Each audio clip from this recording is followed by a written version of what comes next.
Hey everyone, and welcome to the Perfect Bite podcast, your fusion of food and entrepreneurship. You'll hear stories from chefs, restaurateurs, CPG brands, and more from the food and bev industry. All of them are at different points in their journeys, talking about their experiences and how they've cooked up something new. Let's dig in. Hi everyone, and welcome back to the Perfect Bite podcast. I'm your host, Sarah Perkins. What do you get when you combine Michelin-starred culinary training with a hint of whimsy? Duck Sel, the private dining concept from today's guest. It's hard not to smile when you have a bite from Duck Sel, paired with dry ice and equally magical storytelling. Who knew rubber duckies could be so chic?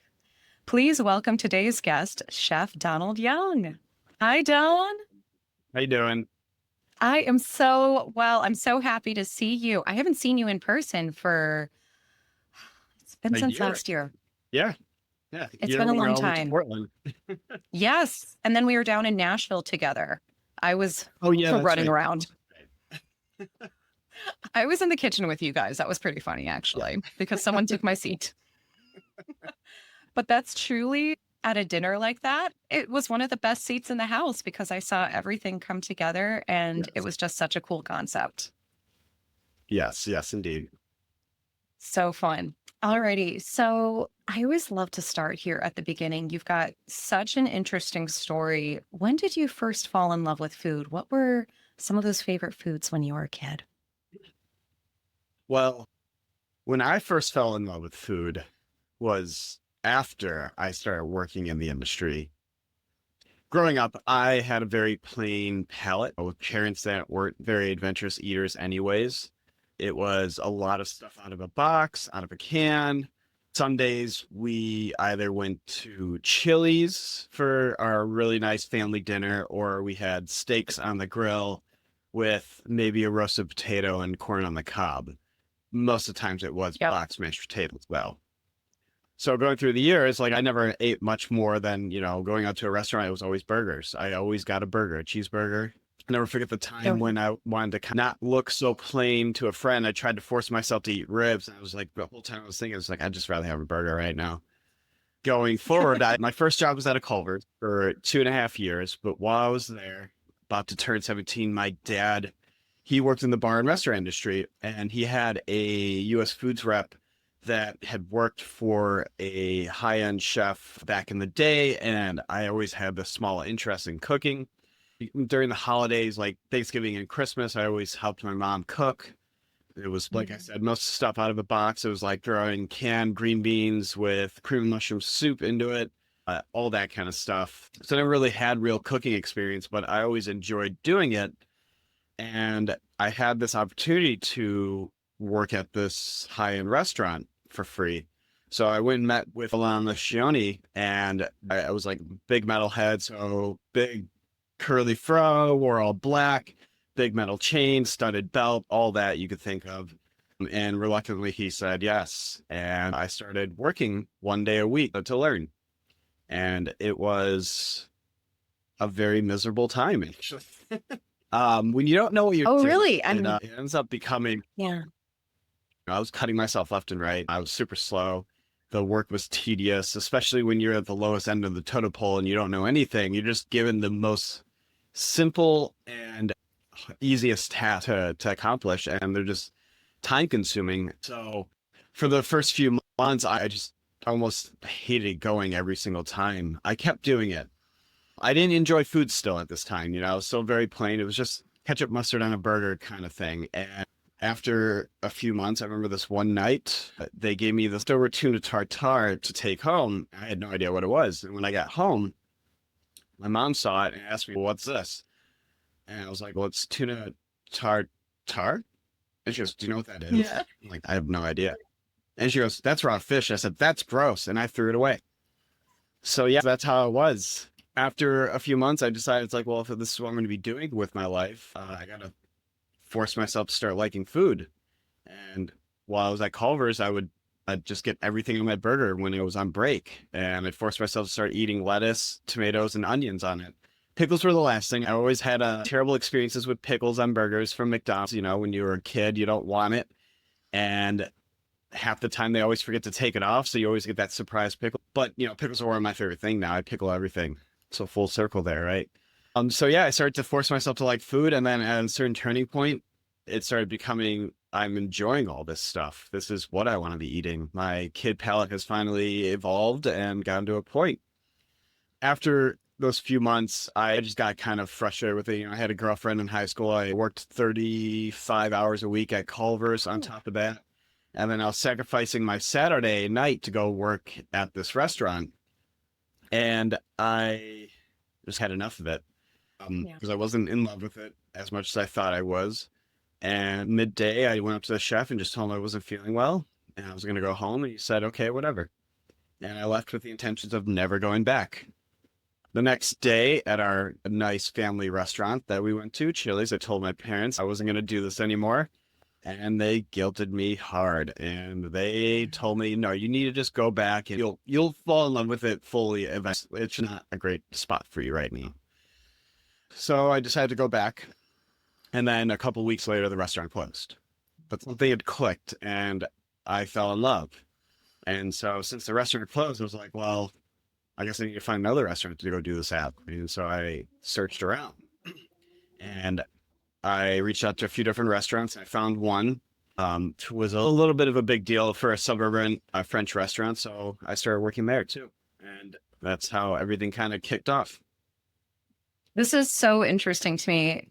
Not that I ever became a Michelin starred chef from all of this, but I also had that similar experience growing up. Like Chili's was our birthday dinner spot. And similarly, again, this kind of Midwestern upbringing of it's just what our parents knew. A lot of canned goods, a lot of box goods. It was quick, it was simple, get it in front of your kids. And it really is that moment when you finally taste something new. And at first you're like, well, that seems weird and that seems funny and different looking. And you're like, wow, this is incredible. What else is there out there? So in your case, you had front row seats and training at French restaurants, which is, as folks like to think of it, the epitome of classical training and cuisine.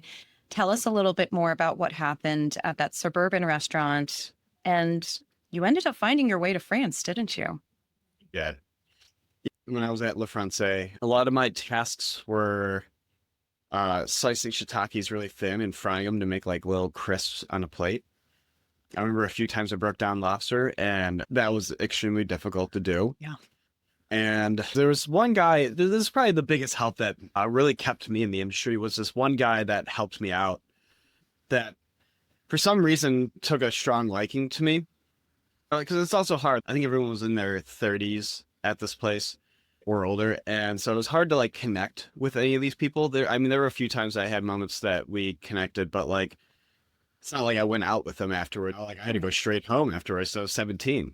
And when I would kind of finish up, or the guy I was on the station I was working on, whenever I'd finish up what he had for me, I would just bounce around and just ask everyone what they need help with. And this guy, Jose, who I'm pretty sure was the sous chef of the restaurant, he would like, no, you stay over here. You'll do this. Break down these lobsters. Do this.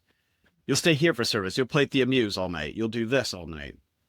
So he kind of took me under his wing and kept me going with projects and all that.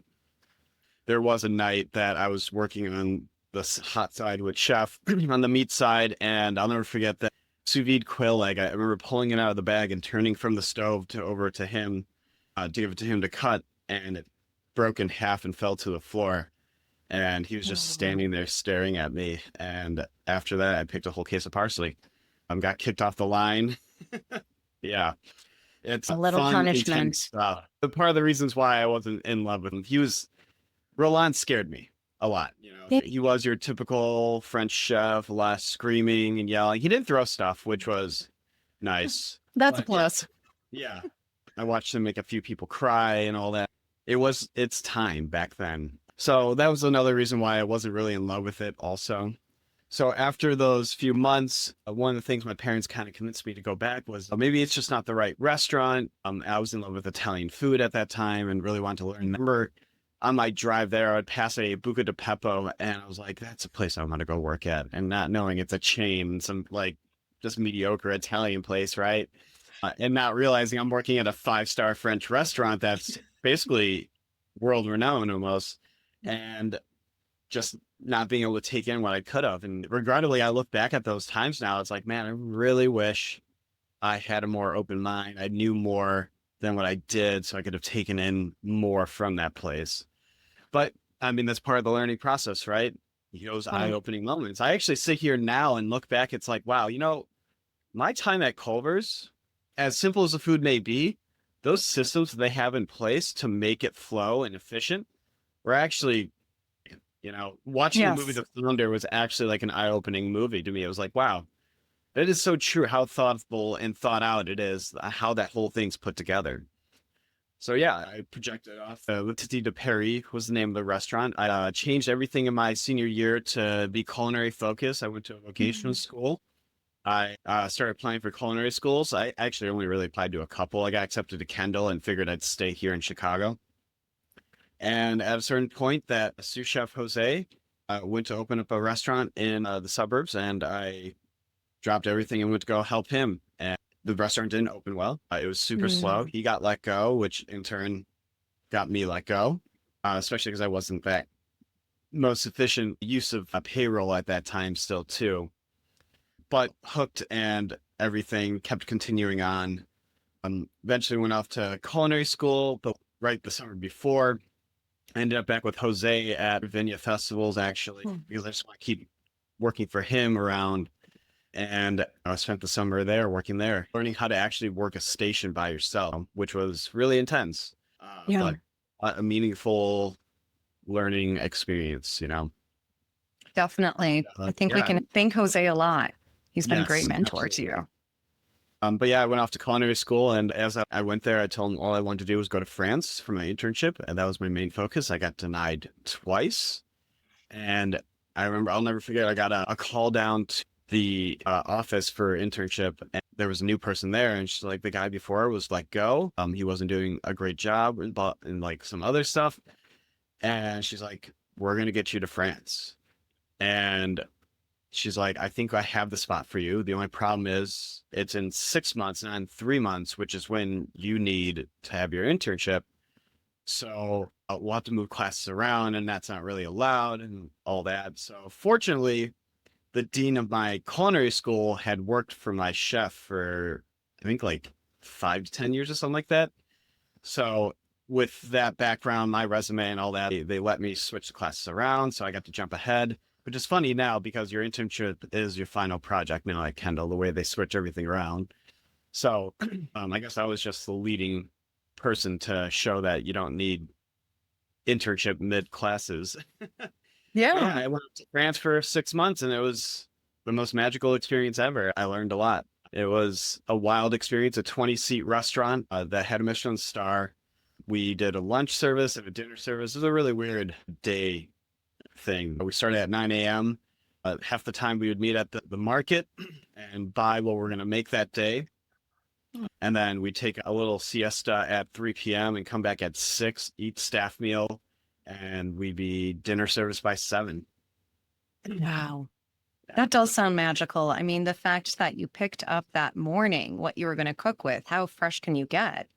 Exactly, yeah. And those markets out there, the actual farmers markets, they're so much better. I'd actually never been to a farmers market until France, and I'll never forget when I came back for my dining room class at Kendall, and they're like, we're going to go as a little field trip. We're going to go to the farmers market. We're all going to meet there and walk around. It's a magical place, the most amazing thing you're ever going to see.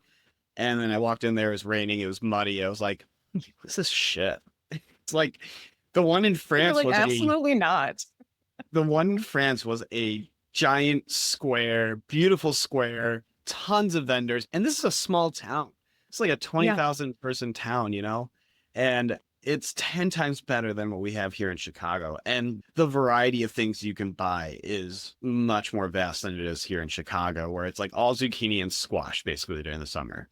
I miss that market a lot. It was amazing. Maybe you'll end up living there someday. because Maybe. yeah, they do things so differently. They really have a grasp on food and especially fresh food farming that we just have not gotten to. The more conversations I Yeah, have on this podcast, the more positive that we can get there one day because a lot of folks want that, but it's just not how we have that. It's very disappointing. it is. So you had this glorious time in France. And like we're shooting this in the summer, this coming out in the summer. All I can think about right now is different colors of asparagus, as you say that, and just making an asparagus tart or something.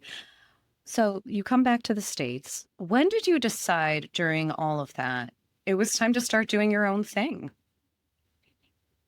Well, actually, even before I went off to internship, I actually ended up back working for Roland Liccioni for my first project at culinary school. There were three projects this class. One was write a small essay about three different chefs, and I wrote about Roland. Even though I was scared of him and everything, after working with Jose a bit longer, I really started to get a grasp of like who I was working for, and then realized Yeah. the dean of my school worked for him and all that. And it's like I'm working for a very impressive guy. Basically, the lead chef that wasn't the dean was his best friend since they were 4 years old. So Wow. realizing like the resume I had just built already, I realized like this is a guy I need to keep working for. Like he's got a huge sway. He's trained a lot of great people. Everyone has a lot of respect for him. So yeah, I had to do the small essay, and then I had to critique a restaurant, and then do an interview with the chef. And so I decided to go to his restaurant, Old Town Brasserie, at the time, to go critique the restaurant. And one of the food runners recognized me, actually, who worked at La Francais. And so he brought me into the kitchen to say hi to chef because I was too afraid to do that. It's not like I knew him well enough or anything. And so I came back to do the interview with him. And one of the cooks had heard stories about this big fro metalhead kid and really wanted to get to know me for some reason. So he's like, "Hey, why don't you stay for staff meal? Hey, why don't you segment this lemon? Hey," all of a sudden I'm staging at this restaurant. I was supposed to be out by 4 o'clock. So I ended up working there. I pulled the chef aside and I told him, I was like, "I'll do anything to work for you right now for free, whatever, doesn't matter." Yeah. And so I The ended up quail following egg was him forgotten. yep. I ended up following him for the next 9, 10 years with that on and off, in between France, while he wasn't in a like a restaurant and all that. So overall, he became my mentor. And through those years, the one I worked most consistently with for the longest time was Lane Ahmad for 5 years. I started out in pastry and worked my way all the way up to chef de cuisine, basically.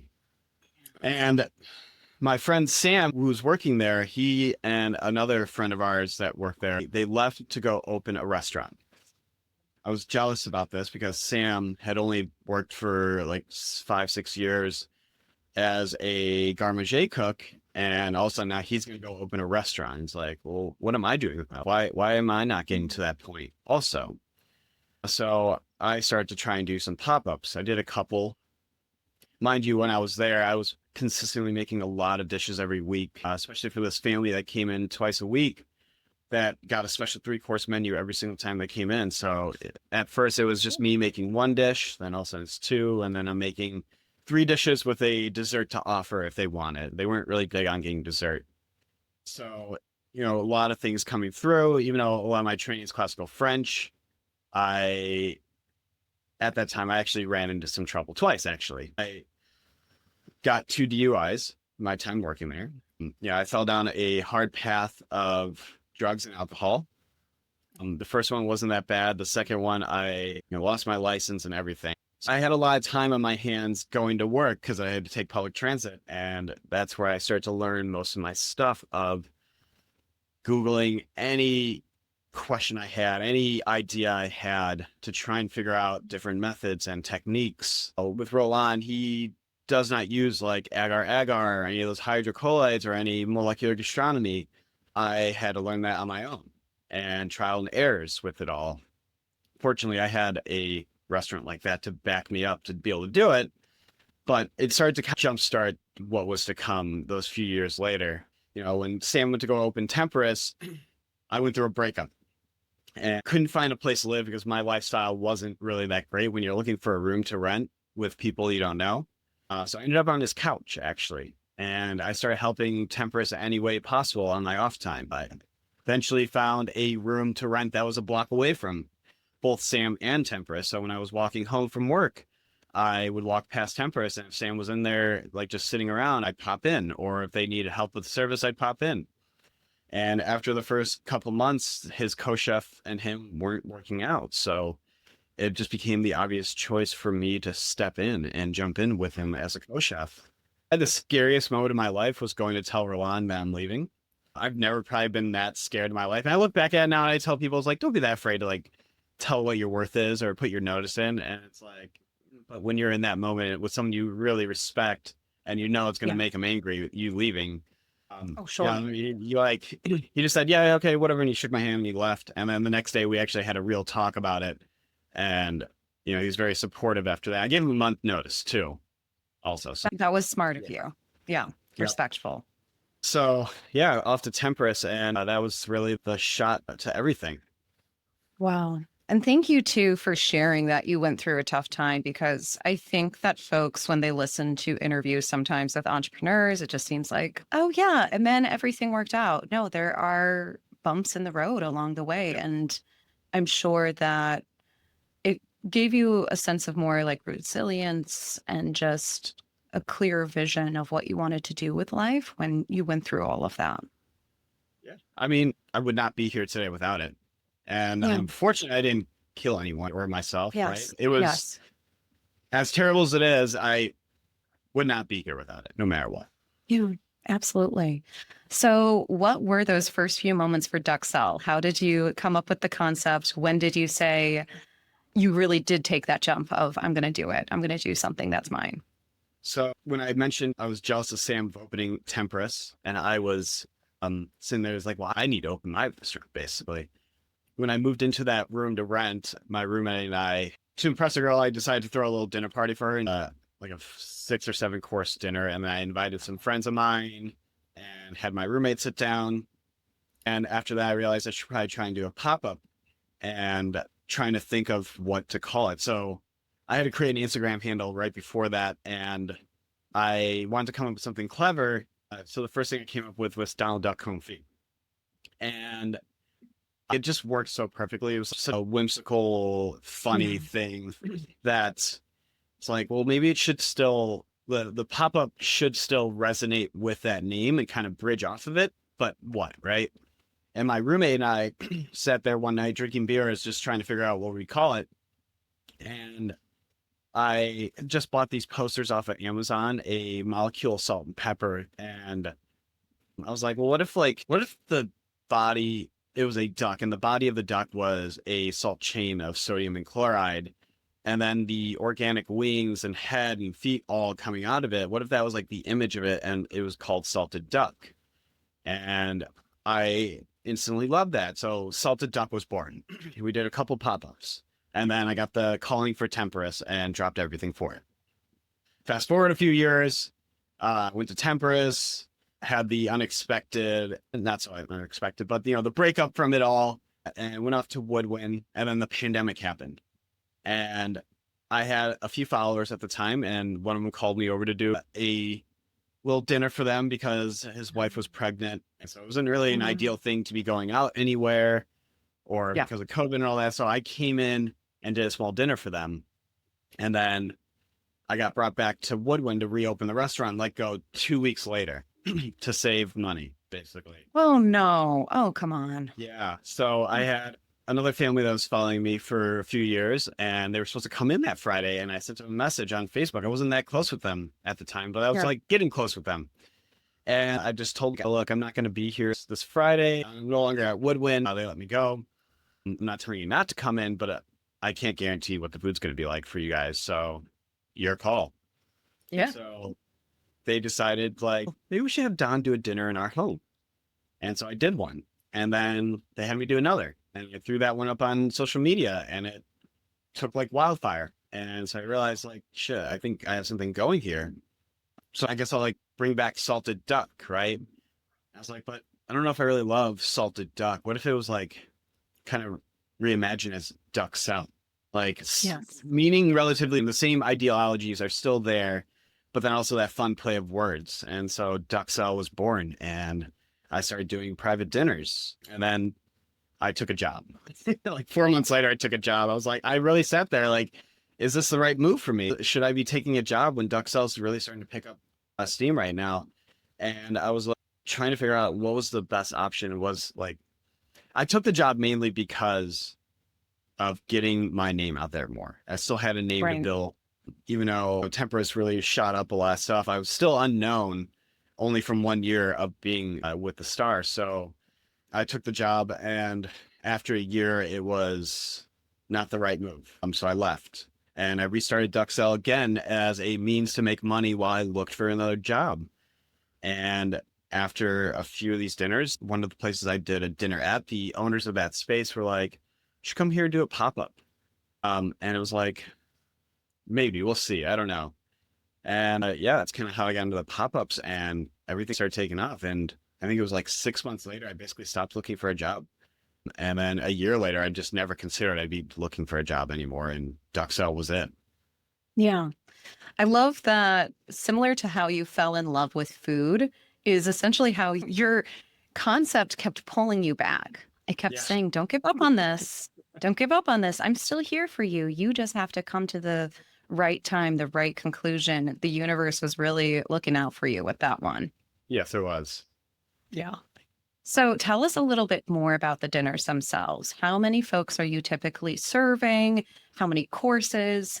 I've had the pleasure of eating your food, but talk a little bit more about how you put the menus together and what you can typically see at one of your experiences. So we do a 15 and 7 course experience. The 7 course was added, through the first year. We were lucky if we got 8 people at the table.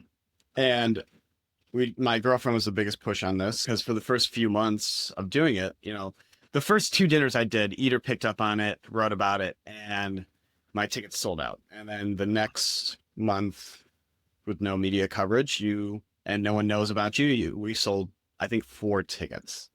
So the first ones I lost money on, and it was a lot of work. It was hours and hours of work with a lot of people. And for 4 people, it's like, am I going to go through all that again? And so Yeah. the Wednesday before, I had this crazy idea. I called up my girlfriend. I was like, hey, crazy idea, I know, but we only have 4 covers this Friday.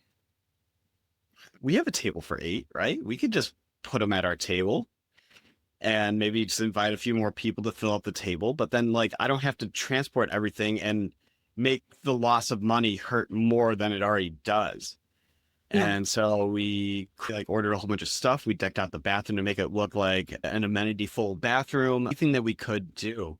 And that dinner, it took 4.5, 5 hours, I think, I think it was 12 courses at the time. Yeah, it was just poorly organized. I mean, it's just like opening a restaurant. And then like we did that. It was like the same thing at the event space we did it at. And then it happened again because it's like a new space trying to figure out how to make it work. But the people that came had the most magical time. Everyone was gushing and had such a fun time. And we realized, I think we found something here. I think this is what it needs to be. And so we eventually moved and found a space that was better for it. And we continued doing it. Originally, it started out with 16 max. And we only did that once in the first year, I think it was. And that following year, the day before Mother's Day, we were shifting tables around and a leg snapped off the table the night before we needed it. Oh, no. Fortunately, a neighbor had a table that we could use. And when I was sitting there trying to figure out, all right, well, I need to get a new table, I was like measuring the space and I was like, I could get a little bit of a bigger table. And so we realized you could do 18. And then we had some people really pushing to come in. We were sold out one night. And I was like, I guess we could put them at this table, and realized we could start doing 20. And then we moved and we had a chef counter. So we ended up starting to do 24 people. And now we're at a space that we can do 36 people. And then we have a rooftop on top of that. So it's really wild to watch this projection of how it's been growing. But yeah, we can do up to 36 for a private event. 24 is a really good, sweet number for the actual culinary experiences. The food itself has transformed into very whimsical takes on my childhood of growing up and eating, essentially. Like one of my courses is a play on Chef Boyardee in the form of like spaghetti and meatballs, a duck meatball with that. The menu itself has kind of transformed into being like 70% duck, just kind of incidentally of just like have all this duck product, like let's just add it to here, let's add it to there, right? It's definitely all different versions of duck you could think of, including one into a dessert. Currently, right now, it's a cinnamon roll with foie gras, which is great. I really love it. It is heavy though, but yeah, That's it's a rich. fun, wild roller coaster of how it just from being let go from woodwind to getting to here.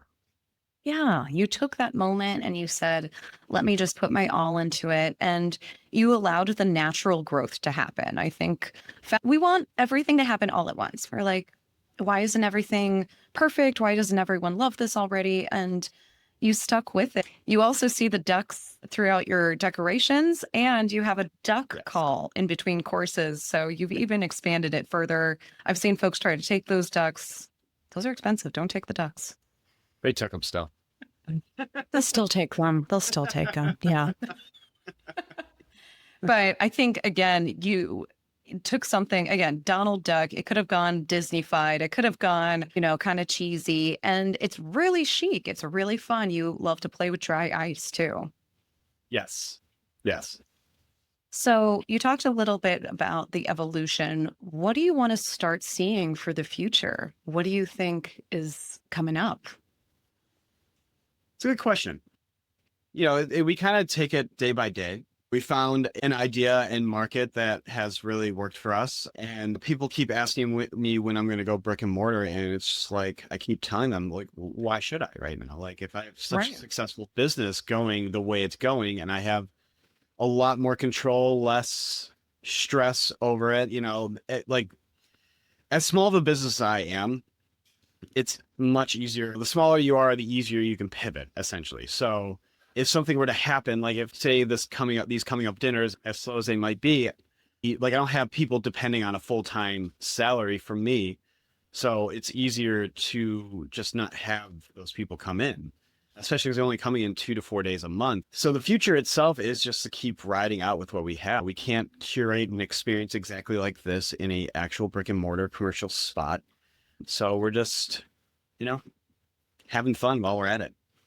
I like it. And just looking to see how you can keep being creative because Yes, it exactly. provides that nice intimate environment too, that even if you just come with two or four, you're sat at a table with other folks. And I kind of love that. I love getting to know people over food. Yeah. Now, we do have to touch on a really special moment in your life. You're one of the youngest chefs to have ever earned a Michelin star. Congratulations. Leaking. Tell us what that moment was like. What was that era like? And when you have an accolade like that, how does it really affect how you then work forward from that? Yeah. So the first year I was at Temporis, I was there for 2.5 years in total. The first year, Sam and I, we were co-chefs at that time.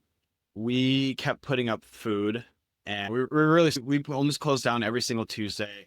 And Wednesdays and Thursdays, we would have 2 to 4 people in our dining room the whole night. We would send out dishes, and you could see food coming back and like Mm. eating it all. And we would just tell ourselves, like, well, these people don't know what they're talking about. We know what Michelin is. We're serving Michelin star food right now. And the first year the guide came out, we didn't get the star. It was a really sad moment because we Yeah. thought we were guaranteed to get it almost. But it was probably the most humbling and eye-opening experiences of my life because then I realized, like, you know what? Like Michelin's not filling up our restaurant right now. It's not the people we need to be focused on cooking for. It's the people that are coming as of right now that are the most important people. And it's not us sitting down and eating it and enjoying our own food. It's them. We need to pay attention to them, what they want, what our market wants. And so we started to try, like, if we were seeing food come back on a plate or if we weren't getting any positive feedback on a dish, I knew I needed to start changing the dishes. Yeah. And so that's kind of led the following year was focusing on that. And it rewarded itself in that sense, right? That following year, we were not expecting it at all. We just kind of we're just not going to get Michelin. We're just not that caliber of a restaurant, I guess. So we never really thought much about it. And then a few days before the guide announcement, we got an email from Michelin asking to confirm our phone number. It's like, that's really weird. Like, when they wanted to confirm that last year after we opened. And then the day of, we got a call from the Chicago Tribune saying they want to come and have a film crew in our restaurant, but they don't know why. They were just told that maybe they're sending news crews to a whole bunch of restaurants or something like that. And it's like, okay, that's also really weird. And then we got the call. And unfortunately, the night before, we were there till, this is actually average. We were there till 4 to 5 a.m. just doing prep sometimes, just because it was such a small team and all the things we were doing, it required that work. We were also very efficient at that time too. So we only got a few hours of sleep a night. And so like there is a video online still of us getting that call. And it's just like the most like Oh, just no energy between any of us. We're all so tired getting the call and you're just trying to like for the cameras. Yes. But like several hours later, it just became a moment. It's like finally like I'm waking up and it's like, this is crazy. Did this just happen? Because we were the only new restaurant that year too. yeah.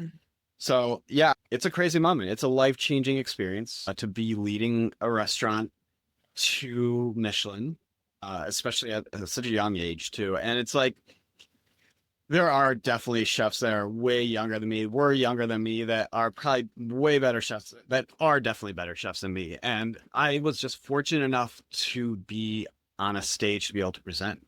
And that's the biggest thing to a lot of things for some people, is that they just never get the opportunity. I was fortunate of how close I got with Sam. It was just at the right time, right place, right moment to get the opportunity to it. But it does definitely change your whole entire life and everything. Part of Duck Sel's success is because of that. I would never have met that family that had me do a private dinner for that. It makes it easier to have a family call you to do a private dinner because you have that on your resume, you know? So yeah, it's been everything since. I'm so glad. And like you said, it was once you guys really focused on what people actually wanted and the heart of what you're trying to do, and not just cooking for the potential of an award, that's when folks said, no, you're really leaning into yourself and this is what matters. This is Yep, what's going to get it. That's exactly. really cool. So you've really then established yourself as a member of this newer guard. You know, we can name folks from, the 80s and 90s who have really paved the way to where folks are today. What do you think that this generation is doing particularly well? And how are you still taking inspiration from Roland and some of these other folks? It's so interesting how we talk about technology changing the way our lives is and everything. As I mentioned earlier, like Google was a huge teacher for me. It definitely was my second mentor. And trying to get for a while too, even before the start, like I had no money. Culinary school really destroyed me. It wrecked me financially. I had actually defaulted on a loan. Debt collectors calling me and all that. When you owe $80,000, you're making 30-ish thousand a year. Like, are you supposed to pay that back? I was making, I think, 30, maybe 35 as a sous chef. And that like it's so crazy to think. Right. But with all this technology and everything, the power of Instagram also, like it's easier for people that can't afford to go out to restaurants, or basically the restaurants I was going out to is like, let's go get breakfast and keep it under $20 a person, because that's what I can afford once a week. Instagram became a huge influence on that, to be able to see what other people are doing without having to go there. So you're getting ideas of techniques, culinary books and all that are a useful tool. It really helped shape and give me ideas. And at a certain point, it did become a thing where I let go. And it's like, there might be a cool idea I see, but to keep your own style, I just have some influence, but like it still has to come out as me in the end. And Yeah. that is a hard thing to hold on to, because you'll see a lot of these kids that are working for these amazing chefs, right? And you'll see that it's like, well, that's just version 2.0 of that chef doing the same stuff. And it's like, you need to figure out how to break free on your own from working for these great chefs. There's so much technique and flavor development that you could learn from these chefs. Roland, the biggest thing I ever took from him was flavor pairing, and like constantly always giving him everything to taste to see what goes through his head and what he thinks. And it's like, add a little bit of consomme to this sauce, and all of a sudden the sauce is like 10 times better. What the hell just happened? But yeah, like trying to learn flavor pairing and all that. And like, you can get an idea to learning flavors, but you can't really like learn. It kind of comes naturally of like pairing flavors together and then trying to get your own voice out under from a chef. And it was easy to get out from under Roland too, right? Because he's such a classical trained chef and makes classical food. So it was like, well, Google being my other teacher and learning these other ingredients like really helped break free from that right away. I still hold on to those French ideas. I actually haven't done a French sauce in a while, but I do miss French sauces, and that used to be a huge part of everything I used to do. But yeah, I think they paved a way for a lot of things, and I think people can learn a lot from them, but there is definitely a moment to need a break free. Yeah. And put a twist, like you said, on the own. It's now taking it, putting it on the mood board that is Instagram and these other channels, and then saying, what can I do that's making it myself? And I want to know what your thoughts are on, say, like the TikTok generation in terms of chefs. Folks are getting out there that way. Yeah. I'm really bad. I'm actually like never on TikTok. I don't watch any TikToks. I watch TikToks because I'm going through Facebook, and then there's a video of a TikTok on Facebook, and that's it. I don't know. I think it is crazy how powerful it's become. I think for the most part, there's so much to learn off of social media to begin with, right? But as powerful of social media is to influence trends is what's actually mind-blowing to me. You know, like, let's just get as simple during the pandemic, the Tide Pod challenge. Like, I can't believe people were doing that, but it was all because of a social media trend, right? But that's how heavy of an influence it has on the world and our generation right now.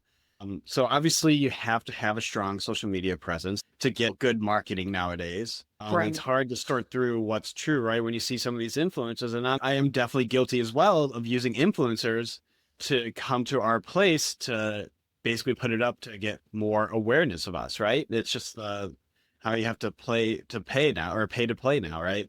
Yeah. But yeah, it's become a huge influence on everything. Yeah, for sure. And like you said, too, as much as you can put things out there, you have to actually still go through the process of learning how to cook and learning how to taste and pair things together to actually become good. Because, yeah, you can throw things out there, but if it doesn't taste good, then it doesn't really matter at the end of the day. It just looks good. Yeah. So I'll ask one more question here before we get to the world's best and hardest question. Throughout this whole journey that you've been through now, what's one piece of advice you'd want to give someone who wants to get into the culinary space or start their own business? So someone wanting to get into the culinary world, I appreciate my path and trajectory of how I did it. And it's becoming more and more of a lost cause. Don't get me wrong. I think everyone deserves to get paid. Everyone needs to come from somewhere. There are going to be people starting at a restaurant with zero experience, but the people that are looking to do better, you know, money is important, but money shouldn't be the most important thing at that moment. Yes, make sure you find work that you can pay your bills and everything, but there are more than 40 hours a week in order to work and learn. So that gives you more opportunity to work at these other restaurants for free to really gain experience. Stages aren't the most useful tool to a restaurant, right? They help, sure. They help pick a case of parsley, right? They aren't going to make the restaurant an extra $10,000 that night for being there, right? So it's this hard argument of like, well, they deserve to get paid nowadays. It's like they're also here to learn. And it's not like the restaurant could deal without them. You know, when I have a stage, I still have a full team. They're there to learn and see the operation and everything. And I think it's one of the best tools a young chef can take to use to learn more. Yeah. For someone trying to start their own business, it's extremely difficult. It's difficult, but it's not. It's very overwhelming at first. And you have to be prepared to lose money to start. It costs money to make money. Yeah. When I first started the pop-ups, I didn't really think twice about like, well, you need to buy silverware, you got to buy glasses and plateware, and also I'm $5,000 in the hole. And I know it's still not exactly enough to start. And then I lost, I think what was like $2,000 in my first dinner because I'm still trying to figure out the operation. The standard operating procedure is to try and make it more efficient and for everything on like the money side, the work side and all that. And then there is a point where you get to a turning point to it all, to where you start making the money. Your name's starting to get out there. You're starting to get more business. You have growth. It is overwhelming. It is difficult. But once you get through those hurdles, it's still really difficult, but it's a little less difficult. It's worth it to see the steps you've taken so far and how far you came from that time. It's just a different type of difficult but very rewarding. Yes, exactly. Amazing. All right, Don. Well, we've gotten to the point in the podcast. As a reminder to everyone, this is called The Perfect Bite, not only because I love to chat with folks who are across the value chain that is food, a perfect bite of that, but also because we all have our own perfect bite, a memory, a recipe that you grew up with, or just a bite that will never, ever leave you. So, Donald, what is your perfect bite? You know, before the thought of me ever becoming a chef and going back to the very beginning of how it was cheeseburgers for every meal, I'll never forget the first time I understood flavors coming together when I was at McDonald's eating my Happy Meal and took a bite of the burger, took my French fries, dipped it in ketchup, and ate the fries. And it was like, whoa, these things together make it all better. Like the burger's good, the fries are good, but this is amazing together. And yeah, every single bite of burger now, it needs to be accompanied with fries to this day. I love that.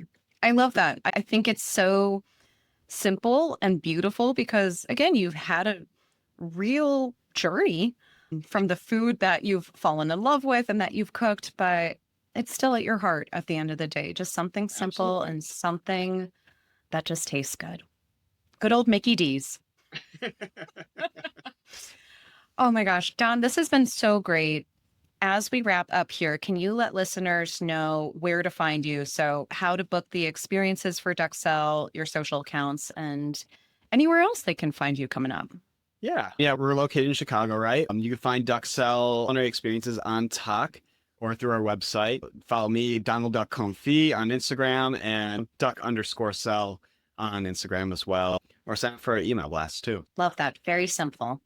Well, thanks again for joining me. And everyone, this was Chef Donald Young's Perfect Bite. Thanks for tuning in to The Perfect Bite today. You can listen to future episodes on Apple Podcasts, Spotify, and anywhere else you listen to podcasts. Thanks in advance for subscribing, rating, and reviewing. You can follow The Perfect Bite on social media @PerfectBitePod. Now go get something good to eat.